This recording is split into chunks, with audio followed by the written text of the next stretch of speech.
Hello guys, welcome to our channel. आज हम लेके आए स्टोरी ऑफ कौम आद। और देखा जाए तो कौम आद जो है, इनके साथ क्या हुआ था, बिकॉज क्या लिखा हुआ है कि भाई अल्लाह ने उनको डिस्ट्रॉय कर दिया था। तो ये हमें जानना होगा, बिकॉज ऐसे बहुत सारी कौम आई हैं जिनका मतलब जिन्होंने पहले बहुत अच्छा किया, लेकिन उसके बाद वो कहीं ना कहीं गलत रास्ते पे चले गई, और फिर उसके बाद अल्लाह ने उनको डिस्ट्रॉय कर दिया। और हर बार कुछ ना कुछ ऐसे तरीके से किया था, और काफ़ी बार वार्निंग भी दी गई थी प्रॉफिट्स बेच के। तो इस बार क्या ऐसा कुछ हुआ था कि नहीं, तो वो देख लेते हैं। और हम लोगों ने एक ये भी देखी थी कि कैसे कोई कौम थी उनको अल्लाह ने गायब भी कर दिया था और कैसी कोई कौम थी उनको अल्लाह ने बंदर बना दिया था। तो मतलब ऐसी चीजें हम लोगों ने सुनी है। फिरौन वाला किस्सा भी हम लोगों ने सुना है कि कैसे जो फिरौन था वो मतलब कि समंदर में जा रहा था तो वो समंदर में ही डूब गया। तो ऐसी ऐसी चीजें हम लोगों ने सुनी है। बाकी देखते हैं कि जो ये कौम आद है वो क्या है। तो स्टार्ट करते हैं इस वीडियो को। ये 2000 बीसी की बात है कि जब तूफान नूह की तबाही के बाद अल्लाह ताला ने सरजबीन अरब पर एक ऐसी कौम पैदा फरमाई, मजबूत और तवाना अफराद पर मुश्तमिल थी। ओह, सबसे ज्यादा ताकतवर। वही। जिस्मानी खूबसूरती ना सानी नहीं रखते थे। अच्छा। मालो दौलत की फरावानी, शानदार तहजीब व तमद्दुन की हर नेमत और आसाइश उन्हें मैसर तो थी। सब कुछ तो था उनके पास। वही। कुरान करीम में इरशाद बारी ताला है कि पैदा नहीं किया। ओह। कौम आद के मुतालिक तफसील सिवाय कदीमी तारीखी कुतुब में ओ। नहीं मिलती। इसलिए इस कौम की हालत का नक्शा या कुरान जो मुहक्किकीन इल्म आसार ने उनके बारे में हासिल की है। मोरखीन लिखते हैं कि आद नाम का एक शख्स, चुनाचा उस शख्स की औलाद और उसकी पूरी कौम कौम आद के नाम से कौम मशहूर आद के है। नाम से है। वो अराबी थे अरबी। जो आलीशान महलात में रहा क्या बात करते है थे। यार। वाव। कुरान करीम ने उन्हें इरम ज़ातुल अमाद, इरम उनका बहुत खूबसूरत शहर था जिसके आसार 1984 में खिलाई शटर आजकल अमान का हिस्सा है। ओह, ओमान में। दरियाए अरब और बहरे अहमर के दरमियान और मगरबी यमन तक एक वसी ओ। सहरा है जिसे सहराए अल-हक़ाफ़ कहते हैं। एक मुहतात अंदाजे के मुताबिक 65 लाख मुरब्बा मीटर है। अच्छा। इस वो। सहरा में सफ़ेद और बारीक रेत, जहाँ कोई भी चीज़ फेंकी जाए तो मिनटों में गायब हो जाती है। ओ किसी मिन ज़माने में ये गायब दुनिया हो का जाती है। सरसब्ज़ ये कौम आद आबाद क्या अरे, थी। बात है यार। तो एकदम से आखिर डेजर्ट कैसे हो वही। गया ये। अल्लाह ताला की खुली निशानियों में से एक और इतने अहले स्ट्रांग ज़मीन थे, के सब लिए कुछ था, जाए फिर क्या हुआ अचानक से? कुरान करीम में इरशाद बारी ताला है कि हाँ। बाज़ मुफस्सिरीन ने लिखा है कि इरम आद के दादा का ओ। नाम था, जैसा कि उनके शजरा नसब में बयान किया गया था।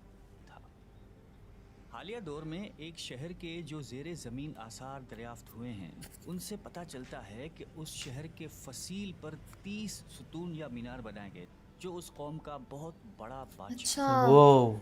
क़ामत और जिस्मानी क़ुव्वत के लिहाज से दुनिया में उसका कोई सानी पैदा नहीं हुआ। तो जब इस तरह सब कुछ इस था कौम उनके ने पास, जिस पैसा था, नहजत और जिस सुंदरता थी, अंदाज वही। की तामीरातें की, मैनरिज्म्स थी, ऐसी तामीरात फिर क्या उससे हुआ पहले ऐसा? दुनिया में कभी किसी कौम ने नहीं की। इंटेलिजेंस भी थी। इसीलिए ये अर्जी के नाम से जन्नत है, तारीख में मशहूर है, वाव। ओह। ताकि इस नकद जन्नत को अख्तियार कर तो लें। फिर क्या हुआ। जब ये आलीशान महलात तैयार हो कितनी गए सुंदर और है। शद्दाद ने इरादा किया तो उन पर अल्लाह ताला का अजाब नाजिल हुआ और वो सब हलाक ओ। हो गए और वो महलात भी मस्मार हो गए। पर क्यों। इस एतबार से इस आयत में कौम आद पर आई एक हुई जन्नत पर नाजिल हुआ।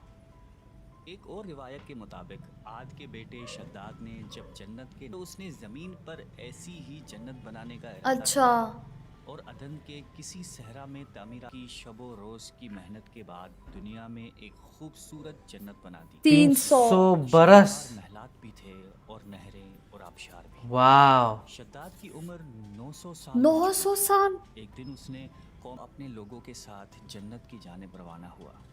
अभी शहर इरम के आलीशान दरवाजे के करीब ही पहुंचूं शद्दाद अपनी जन्नत के साथ ज़मीन में ही जिंदा ओ। दफन हो गया। वो पहली कौम थी जो बुतों के पुजारी बने। अरे।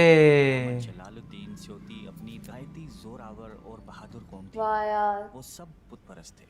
मुख्तलिफ कुतुब में तभी। उन बुतों के मुख्तलिफ नाम बयान किए गए हैं।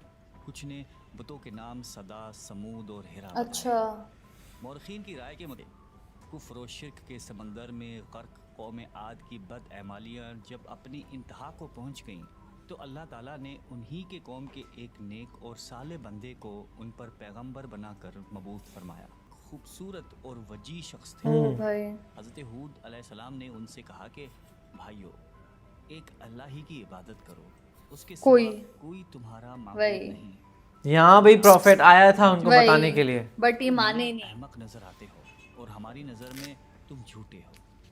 हज़रत हूद ने कहा कि मैं रब्बुल आलमीन का पैगंबर हूँ और अल्लाह का पैगाम तुम तक पहुँचाता हूँ। हम्म। कहने लगे जिन्हें हमारे बाप दादा पूछते थे हम्म और सिर्फ एक अल्लाह की इबादत करें। अगर तुम सच्चे हो तो जिस अजाब से हमें डराते हो वो ले आओ। ओ हज़रत हूद मुसलसल 50 बरस या उससे भी ज़्यादा वाज़ व नसीहत करते रहे।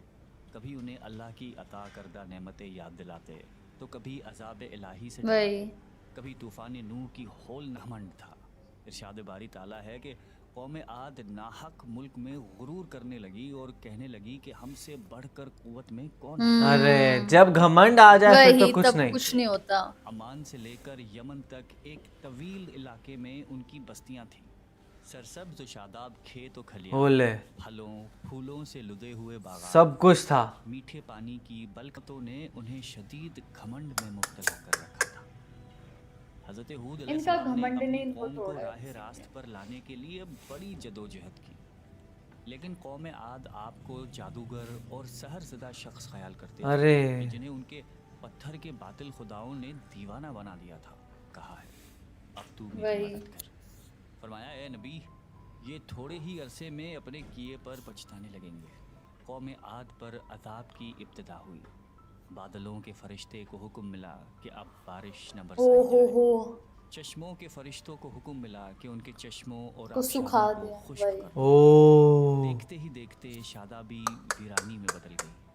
मवेशी मरने लगे, फल अनाज सब कुछ कुछ हुआ ही सूखा नहीं पड़ वही। गया। कार होकर बदहाल और परेशान हो गई। ये सिलसिला मुसलसल 3 साल 3 चल रहा साल था। 3 साल तक। नबी से कौम की ये परेशानी देखी न जाती थी। मुसलसल वाज़ो नसीहत करते रहते और फरमाते कि ए मेरी तुम कौम, सुधर जाओ अपने वही। परवरदिगार से बख्शिश मांगो, फिर उसके आगे तौबा करो। तो अब भी नहीं माने वो लोग। आसमान से मीना बरसाएगा। हम सिर्फ तुम्हारे कहने से ना तो अपने माबूदों को छोड़ने ओले वाले हैं और ना तुम पर ईमान क्या लाने वाले हैं। इंसान था ये, नहीं हम मानेंगे। क्या समझते हैं कौम कि थी। हमारे किसी थक गए माबूद ने समझाते तुम्हें समझाते पर आसे समझे जुदा नहीं। करके दीवाना कर दिया है। उस हम्म। ज़माने में ये दस्तूर था कि कौमों को अल्लाह के आगे आवाज़ारी करते और उनकी मुश्किल रफ़ा हो हाँ जाती। यानी काफिर कौमें भी इस हकीकत मौजूद है। चुनाचा कौम आद के 70 सरकर्दा अफराद मक्का मुकर्रमा पहुँचे, जहाँ मुआविया बिन बकर की हुकूमत थी। वो लोग 1 माह तक वहाँ रहे 1 माह और तक बारिश के लिए दुआएं मांगते फिर रहे। हुई क्या? दुआ करवाने वाले सरदार का नाम कैल बिन अंबर था। अल्लाह ताला ने उन पर 3 रंगों के बादल 3 भेज रंग दिए, के बादल। 3 सफ़ेद, रंग के बादल। सुर्ख और स्याह।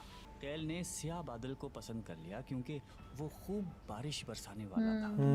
फिर निदा आई कि तूने हलाकत और तबाही को पसंद कर लिया है। ओ चुनाचा जिसे देखकर पूरी कौम खुशी के शादियाने बजाने अरे लगी। इरशाद बारी पर ताला उससे है बाढ़ आ कि जाएगी। जब उन्होंने उस अजाब को देखा जो बादल की सूरत में उनके मैदानों की तरफ आ रहा था, बल्कि ये वो चीज़ है जिसके लिए तुम जल्दी करते थे, यानी आंधी आंधी। जिसमें ओ दर्द देने वाला अजाब भरा हुआ है। ये हर चीज़ को अपने परवरदिगार के हुक्म से तबाह किए देती है। गुनहगार लोगों को हम इसी तरह सजा दिया करते हैं। उस आंधी ने किसी जानदार को जिंदा नहीं छोड़ा। गारों, पहाड़ों, घरों, महलात और किलों के अंदर सबको फना अरे कर डाला। हज़रत इब्ने उमर रज़ी अल्लाह ताला अन्हु से मरवी है कि आप अलैहिस्सलाम ने फरमाया, ताला ने उनके ऊपर सिर्फ अंगूठी जितनी जगह की मिसल हवा को। अरे ओ हो। अल्लाह ताला ने उस खौफनाक आंधी से एक मरतबा हज़रत आयशा सिद्दीक़ा रज़ी अल्लाह ताला अन्हा ने आप अलैहिस्सलाम से दरियाफ़्त किया कि या रसूल अल्लाह, लोग तो बादल देखकर खुश होते हैं कि अब बारिश होगी, लेकिन आप अलैहिस्सलाम ने फरमाया कि आयशा, इस बात की क्या ज़मानत है कि इस बादल में अजाब नहीं वही होगा, हाँ जबकि कौम आद हवा के अजाब से हलाक कर दी गई थी।